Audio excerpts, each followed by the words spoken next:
Bonjour, bonsoir, ça dépend de votre fuseau horaire. Nous sommes très heureux d'être parmi vous une fois de plus en ce moment. Et c'est pour la cause du ciel qu'on est là. Soyez bénis parce que vous allez prendre votre temps pour suivre cette vidéo qui ne parle d'aucun humain, mais qui parle du Créateur du ciel et de la terre. Que votre disponibilité, que le Seigneur en prenne compte. Nous partageons sur un thème qu'on a commencé il y a quelques jours. Nous parlons sur les 3 principales forces de votre vie. Et on ne peut pas avancer dans une bataille si on n'a pas de force. On ne peut avoir la victoire si on est faible. Et n'oubliez pas que le monde est un champ de bataille. Que vous le vouliez ou pas, que vous soyez conscient ou pas, nous vivons dans une guerre permanente sur cette terre des hommes. Parce qu'Apocalypse 12 nous dit « Errez aux habitants du ciel, même à l'air, à la terre, parce que le diable est descendu vers vous, animé d'une grande colère. » Et le diable n'a pas d'amis ni d'intime.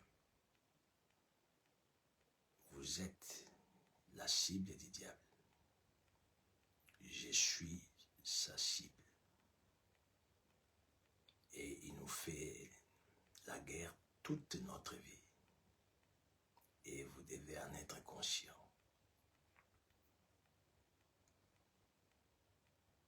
Souvenez-vous de la parole de Dieu après que l'homme et la femme aient péché. Il dira à la femme, l'Éternel, le serpent te mordra les talons, mais toi tu écraseras sa tête. Une parole très prophétique. Mordre les talons, c'est être touché par les diables. Être combattu par les diables. Le serpent est l'image du diable. Tout homme sur cette terre des hommes qui appartient à Dieu doit savoir qu'il a ou il aura son talon mordi par les serpents. C'est irrévocable.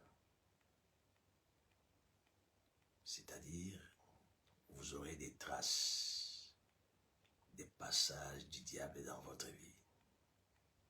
Vous aurez des traces, des combats que le diable vous a fait livrer, vous a livré. Et si vous essayez d'en penser, de prendre votre temps pour réfléchir, vous allez comprendre qu'il y a déjà des traces du diable dans votre vie. Et vous avez comme obligation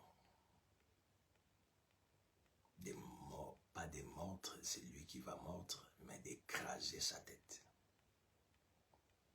Et on ne peut pas écraser la tête du serpent qui est le diable si on ne vit pas dans les principes du Créateur du ciel et de la terre. C'est pourquoi nous parlons des 3 principales forces de votre vie. Et nous avions dit la fois passée, la première force, c'est les interdits. On ne peut jamais être fort devant les diables.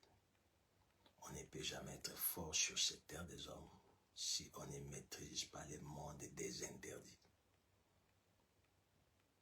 Les interdits spirituels. Il y a des interdits de la vie sociale. C'est-à-dire il y a des choses que un pays interdit de faire. Si vous les faites, vous vous retrouvez dans une prison. En grosso modo, si vous ne maîtrisez pas les interdits de votre vie, c'est-à-dire chaque homme, chaque femme qui est sur cette terre des hommes est d'abord spirituel. Et quand on parle de la spiritualité, on parle de la spiritualité avec Dieu. Même ceux qui travaillent avec le diable, ils sont dans cette spiritualité négative, sombre, et leur force, c'est aussi les interdits. Chez nous, avec Dieu, il y a les interdits de la parole de Dieu, qu'on doit à tout prix respecter. Et hormis les interdits des Écritures, un homme, une femme qui a Dieu dans sa vie peut aussi avoir des interdits personnels, c'est-à-dire Dieu vous donne des choses, des paroles, des phrases auxquelles il vous dit ça vous ne pouvez pas, ça vous ne pouvez pas, ça vous pouvez. Dans les jardins d'Éden, c'était pareil. Il y avait les jardins, pourquoi Dieu pouvait ne pas seulement enlever l'arbre de la connaissance du bien et du mal, mais il l'a laissé là, avec tous les autres arbres. C'était plus simple que ça. Il pouvait juste ôter cet arbre, mais il ne pouvait pas le faire. Pourquoi? Parce que la force du jardin d'Éden, c'était l'interdiction de cet arbre, à ne pas toucher ni à ne pas manger. Tous les jardins d'Éden avaient pour fondation l'interdiction de toucher à cet arbre. Raison pour laquelle les jours où ils en ont touché, ils se sont retrouvés nus. La nudité, c'est la honte. La nudité, c'est les malheurs. La nudité, c'est en fait tout perdre. Et non seulement ils se sont retrouvés nus, ils ont été chassés du jardin. Si vous n'arrivez pas à respecter les interdits de la parole de Dieu, si vous n'arrivez pas à respecter les interdits personnels que Dieu vous donne, vous allez vous retrouver nus, c'est-à-dire sans honneur. Vous n'aurez pas d'honneur. Vous allez vivre les déshonneurs sur la terre. Nus, vous serez non respectés sur la terre, déconsidérés, malheureux. Et une autre chose qui va vous suivre, vous serez chassés de la gloire. Vous ne pouvez pas vivre la gloire si on ne respecte pas les interdits. C'est la force, l'une des forces de votre vie. La seconde force, nous avions parlé, c'était suivre le Seigneur. C'est-à-dire, on est censé de suivre le Seigneur toute notre vie. Et pour suivre le Seigneur, il faut commencer par écouter sa voix. Mes brebis connaissent ma voix et ils la suivent. Vous devez connaître et identifier la voix du Seigneur lorsqu'elle vous parle. Elle peut vous parler dans un enseignement, dans une prédication comme celle-ci. Un enseignement, il peut vous parler dans les Écritures quand vous lisez la Bible. Il peut vous parler par prophétie, il peut vous parler par songe. Il peut vous parler de diverses manières. Mais le problème, c'est d'écouter, non seulement écouter, saisir les messages qu'il y a dans la voix du Seigneur. C'est ça votre force. Si vous arrivez à écouter, non seulement écouter, mais après avoir écouté, suivre la direction du Seigneur. Parce que les disciples qui étaient avec lui ne bougeaient pas si ces derniers n'avaient pas bougé. Ils bougeaient parce que le Seigneur avait bougé. S'il devait aller à gauche, il les suivait. À droite, il les suivait. Tout enfant de Dieu, tout homme sur cette terre, votre force, la force de votre vie, ce n'est pas d'être influencé par les hommes et les femmes tout autour de vous. Pas être influencé par les réseaux sociaux. Ce n'est pas d'être influencé par les personnes qui ont, entre guillemets, réussi. Mais vous devez être influencé par la direction du Saint-Esprit. Suivre les mouvements du Seigneur dans votre vie. Vous n'avez pas besoin d'y réfléchir dessus. Vous n'avez pas besoin d'y penser. Votre problème, vous avez identifié sa voie et vous suivez là où il vous amène. Je vous ai dit, Abraham avait identifié la voie de Dieu, il était atterrant. Si je m'abuse, il devrait identifier, il avait identifié, il devait suivre la voie.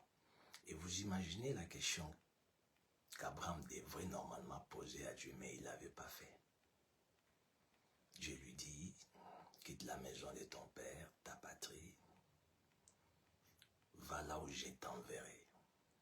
C'est la phrase universelle que tout homme, toute femme qui se dit appartenant à Dieu doit connaître dans sa tête, dans son âme, dans son esprit.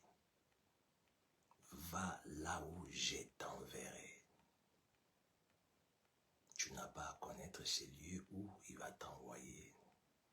Tu n'as pas à demander des détails de ces lieux. Mais le problème, c'est d'écouter et de suivre sa direction. Un responsable comme Abraham, qui avait une femme et des serviteurs, vous imaginez qu'il sort d'une nation pour ne pas savoir où il allait. Quand on marche avec Dieu, quand on a Dieu dans sa vie, acceptez d'être considéré comme un malade. Mais vous savez que c'est votre force, suivre la direction du Saint-Esprit. C'est très important. Et nous avons dit aujourd'hui, la troisième force de votre vie, c'est les sacrifices. Vous ne pouvez jamais sur cette terre des hommes être fort ou forte. Quand je parle de la force, je veux simplement dire être victorieux et victorieuse. Cela veut encore dire atteindre les sommets, vivre l'honneur et la gloire. Vous ne pouvez pas si vous n'êtes pas fort dans les sacrifices. Il y a des types de sacrifices. Ouvrons la Bible. Les premiers types de sacrifices, qu'est-ce que la Bible nous dit? Matthieu chapitre 17. Nous commençons à partir du 19e verset. Qu'est-ce que les Écritures nous disent? Alors les disciples s'approchèrent de Jésus et lui dirent en particulier, « Pourquoi n'avons-nous pas pu chasser ces démons ?» C'est une question qu'ils ont posée. C'est-à-dire ces gens, ils étaient habitués à réussir, mais ces jours-là, ils avaient échoué. Et ça les a dérangés, ça les a tiqués, ça les a inquiétés pourquoi ils avaient échoué. J'ouvre une parenthèse pour dire à quelqu'un, après chaque échec, vous devez vous examiner, vous poser des questions convenables. Pourquoi vous n'avez pas pu réussir à telle ou à telle chose? Pourquoi votre relation n'arrive pas à avancer? Pourquoi votre ministère tourne en rond? Pourquoi votre famille ne progresse pas? Pourquoi? Vous ne pouvez pas être là après un échec. Vous faites comme si rien n'était. Non. Celui qui doit vivre la gloire sur cette terre se pose toujours des très bonnes questions après un échec. C'est ce que les disciples avaient fait. Pourquoi n'avons-nous pas pu chasser ces démons? Dieu, le Seigneur Jésus, les révèle la raison de leur échec. Qu'est-ce que les Écritures disent? Nous sautons pour lire les versets 21. Mais cette sorte de démon ne sort que par la prière et par les jeûnes.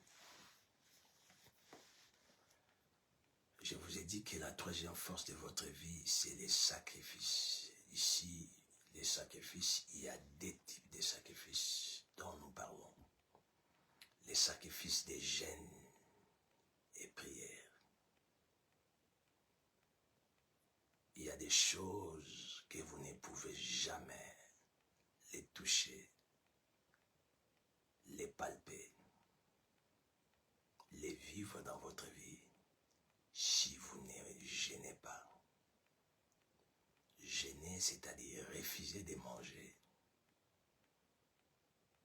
pour vous concentrer sur telle ou telle chose dans la présence de Dieu, en prière.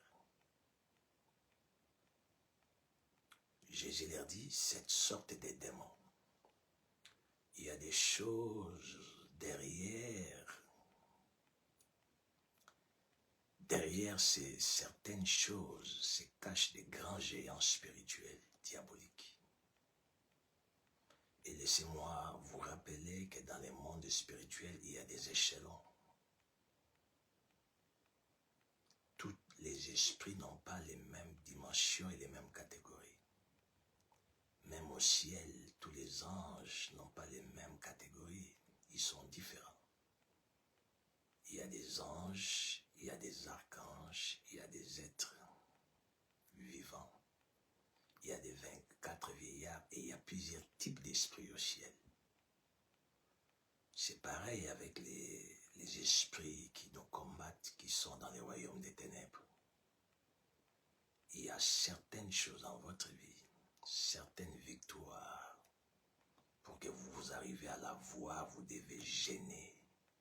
Sans jeûne et prière, vous n'aurez jamais la victoire, jamais. Ces disciples étaient toujours avec le Seigneur, mais ils ont échoué. On peut être avec Dieu, avoir le Saint-Esprit, mais échouer devant un esprit satanique, parce que vous ne voulez pas jeûner. Vous devez. Ce n'est pas moi qui vous oblige, mais c'est le Seigneur qui vous oblige. Vous devez jeûner de temps en temps dans votre vie. Refuser les repas, refuser à boire, se concentrer dans la prière. Je ne parle pas de grève de faim, mais je parle de jeûne et prière.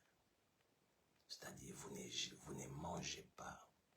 Vous êtes en prière, vous ne faites que prier, vous pouvez vous reposer un moment, lire la Bible et retourner en prière.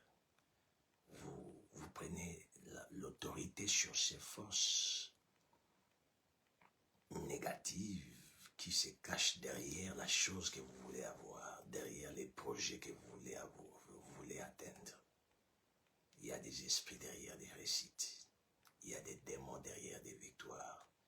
Il y a des esprits derrière des gloires. Il faut vaincre ces esprits pour arriver à ces gloires. Il faut dominer ces esprits par des jeûnes et prières pour toucher à certains honneurs. Vous devez le faire. Un jeûne et prière vous donne la victoire. Qu'est-ce que peut faire encore un jeûne et prière? Si nous lisons Jonas chapitre 3 verset 5 à 10, vous allez voir que le Seigneur, on peut dire ça. On peut dire ça rapidement. Et le Seigneur va nous bénir. Qu'est-ce que les Écritures disent? Jonas chapitre 3 verset 5. Les gens de Ninive crierent en Dieu. Ils publièrent un jeûne et se revêtirent des sacs depuis les plus grands jusqu'aux plus petits. J'ouvre une parenthèse, si vous êtes un chrétien, vous devez apprendre à votre famille de jeûner. Vous devez éduquer votre maison à refuser des repas pour entrer dans la présence de Dieu dans les jeûnes et prières. Et la Bible dit, la chose parvint au roi de Ninive, il s'éleva de son trône, ôta son manteau, se couvrit d'un sac et s'assit sur la cendre. Et il fit faire dans Ninive cette publication par ordre du roi et de ses grands, que les hommes et les bêtes, les bœufs et les brebis ne goûtent de rien, ne pèsent point et ne boivent point d'eau. Que les hommes et les bêtes soient couverts de sacs, qu'ils crient à Dieu avec force et qu'ils reviennent tous de leurs mauvaises voies et des actes de violence dont leurs mains sont coupables. Qui sait si Dieu ne reviendra pas à se repentir? Qui sait si Dieu ne reviendra pas et ne se repentira pas, et s'il ne renoncera pas à son ardente colère, en sorte que nous ne périssons point. Écoute le verset 10. Dieu vit qu'ils agissaient ainsi et qu'ils revenaient de leur mauvaise voie. Alors Dieu se repentit du mal qu'il avait résolu de leur faire et il ne les fit pas. Un jeûne et prière peut vous épargner de la colère de Dieu. Qu'est-ce que peut encore faire un jeûne et prière? Si vous lisez Matthieu chapitre 4 à partir du premier au 12e verset, le Seigneur Jésus, avant de commencer le ministère, il est allé jeûner 40 jours et 40 nuits. C'est-à-dire, il a pris possession de la nation dans la prière, dans les jeûnes. Il a eu la victoire de tout ce qu'il devait faire dans la prière et dans les jeûnes. J'ai dit à quelqu'un, les jeûnes fera réussir vos projets avant de l'entamer. Parce que la vie, c'est d'abord le spirituel. Tout commence spirituellement. Tout a pour origine le spirituel. Avant de vous engager à un événement, avant d'entreprendre un grand projet, avant de vous lancer dans telle ou telle chose, commencez par les jeûnes et prières. Palpez et touchez ce que vous voulez toucher physiquement. Commencez par les toucher spirituellement. Le deuxième type de sacrifice. Psaume 2 Samuel chapitre 24. Qu'est-ce que les Écritures nous disent? 2 Samuel chapitre 24. Le deuxième type de sacrifice qui fait de vous, qui vous rend fort, qui vous donne la victoire, qui vous rend invisible devant les forces du mal, c'est les offrandes. Qu'est-ce que les Écritures nous disent? 2 Samuel chapitre 24, verset 24. Et j'aimerais, avant de lire les Écritures, dire à quelqu'un, il n'y a jamais eu de spiritualité sans offrande. Je me répète, il n'existe pas de victoire, de réussite dans le monde spirituel sans offrande. Dieu, le créateur du ciel et de la terre, a commencé le monde dans Genèse, dès la création, par l'offrande. Il a tué un animal, il a pris cette peau, il a rhabillé l'homme et la femme qui avaient péché. Un acte prophétique et symbolique auquel lui-même devrait se donner comme offrande pour que moi et vous soyons sauvés. Si vous vous dites dans votre tête que je suis enfant de Dieu, cela me suffit. Je crains Dieu, cela me suffit. Est-ce que Dieu a-t-il besoin de mes offrandes? Vous vous êtes dans l'erreur. Je les répète, que vous êtes dans l'erreur. Il n'y a point de contact avec les créateurs, les spirituels, sans offrande. Je vais vous l'éprouver bibliquement. Et quel type d'offrande que vous devez donner à Dieu? Ce n'est pas tout type d'offrande que Dieu agrée. Souvenez-vous que Caïn a tué son frère Abel à cause de l'offrande. Les premiers meurtres a eu lieu sur cette terre des hommes à cause d'une offrande agréée et l'autre refusée. Cela a causé la jalousie. Les meurtriers, Caïn, devenus meurtriers à cause de l'offrande. Ils ne savaient pas offrir à Dieu. Il y a des enfants de Dieu qui offrent à Dieu, mais auxquels Dieu n'a jamais agréé. Je suis désolé de vous choquer. Vous pouvez être chrétien pendant plusieurs années, même des décennies, mais vous n'avez jamais donné une offrande à Dieu auquel il a agréé. Pour vous, vous donnez, mais Dieu ne l'agrée pas. Dieu n'agrée pas toutes les offrandes. Que personne ne vous trompe. Que personne ne vous trompe. Dieu n'est pas un humain. Il n'est pas votre grand-père. Il n'est pas votre père biologique. Dieu est esprit. Et il fonctionne dans sa manière auquel il a établi, étant un grand esprit, l'esprit créateur. Vous n'allez pas modifier sa façon d'opérer dans votre philosophie humaine. Qu'est-ce que les Écritures disent? David, l'homme selon le cœur de Dieu, qu'est-ce qu'il dit? Des Samuel chapitre 24, verset 24. Mais le roi dit à Arvna, non, je vais l'acheter de toi à prix d'argent. Écoute cette phrase. Et je n'offrirai point à l'Éternel mon Dieu des holocaustes qui ne me coûtent rien. Vous écoutez ça? Et David acheta l'air et les baies pour 50 cycles d'argent. Vous ne pouvez pas offrir à Dieu des offrandes qui ne vous coûtent rien. Tant que vous les faites, croyez-moi que Dieu n'agrée jamais ça. Quand vous offrez à Dieu une offrande, vous devez être sûr que cela vous coûte. Vous devez sentir que vous avez donné quelque chose de valeur. Si vous ne le sentez pas, on va lire un passage biblique pour essayer de confirmer ce que nous sommes en train de dire. Qu'est-ce que la Bible nous dit dans Marc? Marc chapitre 12, verset 41. C'est quelque chose auquel les enfants de Dieu négligent. La Bible dit, mon peuple périt parce qu'il lui manque la connaissance.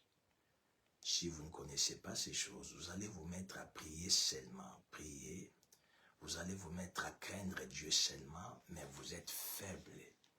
Vous ne vivez pas de percées. Vous ne montez pas. Vous ne prospérez point. Vous n'arrivez pas à toucher les choses que vous voyez dans des rêves. Il y a des gens comme enfants de Dieu, se limitent seulement à voir des choses dans des rêves. J'ai vu Dieu m'a béni. J'ai vu Dieu m'élever. J'ai vu Dieu faire ça avec moi. Ça se limite dans les rêves. Mais pour que ça soit matérialisé, vous devez vivre les principes divins. Qu'est-ce que les Écritures disent? Marc chapitre 12, à partir du verset 41. Jésus s'étant assis vis-à-vis du trône, regardez comment la folie mettait de l'argent. Ici, ce n'est pas un pasteur humain. Parce qu'aujourd'hui, le monde entier se lève contre les ministres de Dieu, contre les hommes de Dieu pour dire qu'ils ne font que demander de l'argent. Ils appauvrissent les pauvres femmes et hommes dans leurs églises pour qu'ils s'enrichissent. C'est comme si ce sont ces hommes-là qui ont établi l'offrande. Si vous écoutez quelqu'un dire que les hommes de Dieu appauvrissent les faibles personnes, les pauvres femmes et hommes, pour qu'ils s'enrichissent, Ne cherchez pas à réfléchir 1000 fois. Dites-vous que c'est le diable qui parle dans sa bouche. Parce que donner, c'est Dieu qui a ordonné cela. Ici, c'est le Seigneur Jésus-Christ qui regardait comment les gens donnaient. Et qu'est-ce que la Bible dit? Jésus s'étant assis vis-à-vis du trône, regardez comment la foule y mettait de l'argent. Il regardait. Il n'a pas empêché à cette foule de ne pas donner. Il n'a pas dit, écoutez, les pauvres ne donnaient pas, les riches donnaient. Il n'a pas dit ça. C'est lui le créateur du ciel et de la terre. Il regardait comment les gens donnaient. Je dis à quelqu'un, aux airs des offrandes, le Seigneur a des yeux fixés sur les paniers pour voir ce que vous lui donnez. Et si vous lui donnez des superflus, si vous lui donnez des choses qui ne vous coûtent pas, vous déposez à l'église, vous donnez au pasteur, mais Dieu n'agrée pas. Il n'y aura pas d'effet. Or, une offrande doit toujours avoir un effet de retour dans la vie de la personne qui donne. Mais si vous donnez des superflus, il n'y aura aucun effet, parce que Dieu ne l'agrée pas. Les Écritures disent, Jésus s'étant assis vis-à-vis du trône, regardez comment la folie mettait de l'argent. Plusieurs riches y mettaient beaucoup. Il vint aussi une pauvre veuve, une femme qui n'avait pas de mari, elle n'avait pas de ressources, elle était pauvre. Lorsqu'elle devait donner, j'imagine que Jésus, dans sa compassion de Dieu, savait que cette femme était veuve. Elle devrait l'empêcher de ne pas donner, mais elle lui a laissé. Tout homme qui se dit serviteur de Dieu, ministre de Dieu, qui a pitié des gens lorsqu'il donne des offrandes, cet homme-là est automatiquement diabolique. Un ministre de Dieu ne peut pas avoir pitié d'un homme ou d'une femme lorsqu'il donne à Dieu des offrandes. Parce que si vous imaginez que vous êtes dans la pitié, automatiquement vous êtes dans l'incontraire de pitié. Vous n'êtes pas dans la pitié, vous êtes dans la malédiction de cette femme ou de cet homme. Parce qu'en donnant, c'est en donnant qu'il deviendra béni par Dieu. Jésus était là, il observait la veuve pauvre en train de donner. Il ne lui a pas empêché. Si le créateur du ciel et de la terre, qui est lui-même amour, n'a pas empêché à cette veuve pauvre de donner à Dieu, et qui suis-je moi pour empêcher à un démuni de faire une offrande à Dieu? Et qu'est-ce que Jésus dira? Jésus s'étant assis, non, j'ai déjà dit ça, le 42e verset. Il vint aussi une pauvre veuve, elle mit 2 petites pièces, faisant un quart de sou. Alors Jésus a appelé ses disciples et leur dit, je vous l'ai dit en vérité, cette pauvre veuve a donné plus qu'aucun de ceux qui ont mis dans les troncs, car tous ont mis leur superflu, mais elle a mis de son nécessaire, tout ce qu'elle possédait, tout ce qu'elle avait pour vivre. Ouf! Tout ce qu'elle avait pour vivre, tout son nécessaire, elle a donné à Dieu. Et on ne l'a pas empêché de le faire. Écoutez-moi, vous voulez vivre la gloire de Dieu sur la terre, soyez forts, soyez fortes dans les offrandes. Sacrifiez votre propre vie, même pour donner à Dieu. Elle a sacrifié sa propre vie, son alimentation, son quotidien, tout ce qu'elle avait pour vivre, elle a donné à Dieu. Et les riches qui donnaient, Jésus a dit qu'ils donnaient des superflus, c'est-à-dire ce qu'ils donnaient, ça ne leur coûtait pas. Alors que la Bible nous dit, dans 2 Samuel 24, les rois David dit, je ne donnerai pas, mon Dieu, ce qui ne m'écoute pas. Je vous pose une question. Qu'est-ce que vous donnez à Dieu comme offrande? Avez-vous déjà donné à Dieu une offrande? Vous allez me dire, oui, prophète. Et Dieu vous pose la question, quel type d'offrande avez-vous l'habitude de lui donner? Vous allez comprendre si jamais vos offrandes ont toujours été agréées ou refusées. Nous terminons. 1 Roi, chapitre 3, verset 4. Qu'est-ce que l'offrande peut apporter dans une vie? Alléluia.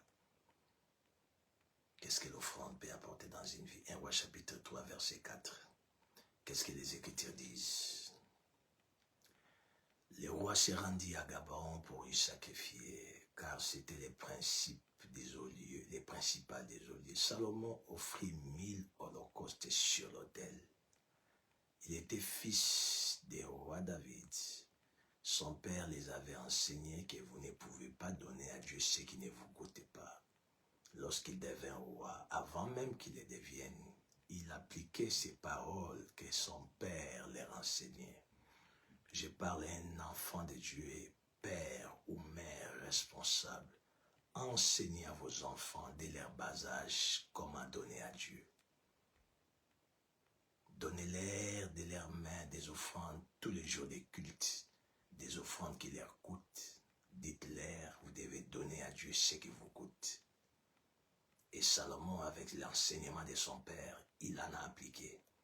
Qu'est-ce qui est arrivé à Salomon après avoir offert 1000 holocaustes sur l'autel à Dieu? Le verset 5. À Gabaon, l'Éternel apparut en songe à Salomon dans la nuit. Et Dieu lui dit, demande ce que tu veux que je te donne. Waouh! Je dis à quelqu'un, Dieu aime les offrandes. Dieu aime les offrandes. Dieu quitte le ciel pour descendre sur la terre, visiter un homme. Non parce qu'il est devenu roi, non parce qu'il était spécial, non parce qu'il était beau, non parce qu'il était grand, mais le Créateur du ciel et de la terre quitte son trône pour descendre sur la terre, pour visiter cet homme parce qu'il lui avait donné une très bonne offrande. Je dis à quelqu'un, l'offrande peut vous apporter une visitation divine. Je dis à quelqu'un, l'offrande peut vous amener un surplus de votre destinée. Il n'avait pas cette destinée. La destinée de Salomon, c'était de devenir roi, point barre. Mais laisse-moi dire à quelqu'un, l'influence de Salomon était éparpillée dans le monde entier, non parce qu'il était roi, mais à cause de l'offrande qu'il avait faite, qui lui avait amené la sagesse. L'offrande peut vous rendre grand. L'offrande peut vous rendre hyper influent. L'offrande peut bousculer le monde entier pour venir vous chercher parce que vous avez touché le cœur de Dieu. Je dis à quelqu'un, apprenez à toucher le cœur de Dieu à travers vos offrandes. Un surplus de la destinée. Que veux-tu que je fasse pour toi? À cause de l'offrande, Dieu lui pose cette question. Ce n'est pas parce qu'il avait beaucoup craint Dieu, non. C'est parce qu'il avait donné à Dieu. Si vous êtes faible dans les offrandes, croyez-moi qu'il y a des choses que vous ne palperez jamais dans votre vie. Il y a des choses, il y a des dimensions que vous n'arriverez jamais. Tout le monde parlait de Salomon. Tout le monde voulait écouter Salomon. Tout le monde était fan de Salomon. Parce que Salomon avait fait une très grande offrande. On s'arrête par là. Que Dieu vous bénisse. À la prochaine.